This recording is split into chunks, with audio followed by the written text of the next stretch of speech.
வணக்கம். சற்று முன் கிடைத்த முக்கிய அறிவிப்பின்படி தமிழகத்தில் அடுத்த ஒரு மணி நேரத்தில் 10 மாவட்டங்களில் கனமழை எச்சரிக்கை ஒன்று கொடுக்கப்பட்டது. இதன்படி எந்தெந்த மாவட்டத்தில் இடியுடன் கூடிய கனமழை பெய்யக்கூடும் என முக்கியமான அறிவிப்புகள் தற்போது கொடுக்கப்பட்டாங்க. இளமை இப்போ நம்ம பிரீஃபாக பார்த்தல மறக்காம ஸ்கிப் பண்ணாம பாருங்க. உங்களுக்கு மழை பற்றி பல்வேறு முக்கிய அறிவிப்புகள் உடனுக்குடன் துல்லியமாக தெரிந்து கொள்ள நம்மளோட சேனலை கீழே இருக்க ரெக்க பட்டனை கிளிக் பண்ணி சப்ஸ்கிரைப் பண்ணுங்க. பக்கத்தில் பெல் பட்டனை கிளிக் பண்ணுங்க. இந்த வீடியோ உங்களுக்கு பிடிச்சிருந்தா லைக் பண்ணுங்க. இப்போ வாங்க வீடியோக்குள் போகலாம். இப்போ ரீசெண்டாக தமிழகம் முழுவதும் பார்க்கும்போது ஒரு சில மாவட்டங்களில் இடியுடன் கூடிய கனமழை கொட்டி தீர்த்து வந்துட்டு இருக்கு.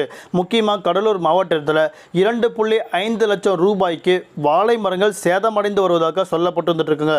அதே போன்று காஞ்சிபுரம் மாவட்டங்களில் பலத்த மழை பெய்து வந்துட்டு இருக்கு. இதன் காரணமாக தமிழகத்தில் அடுத்த ஒரு மணி நேரத்தில் 10 மாவட்டங்களுக்கு கனமழை எச்சரிக்கை கொடுக்கப்பட்டாங்க.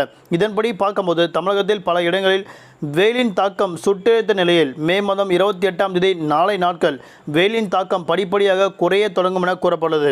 அதன்படி தமிழகத்தில் இன்றைய நாட்கள் காஞ்சிபுரம், திருவாரூர், நாகை, மயிலாடுதுறை, கள்ளக்குறிச்சி, பெரம்பலூர், அரியலூர், கடலூர், திருச்சி, சேலம், நாமக்கல், நீலகிரி, கோவை, திருப்பூர், தேனி, திண்டுக்கல் மாவட்டங்கள் மற்றும் புதுவை, காரைக்கால் பகுதியில் ஒரு சில இடங்கள் கனமழை பெய்யக்கூடும் என கூறப்பட்டுள்ளது.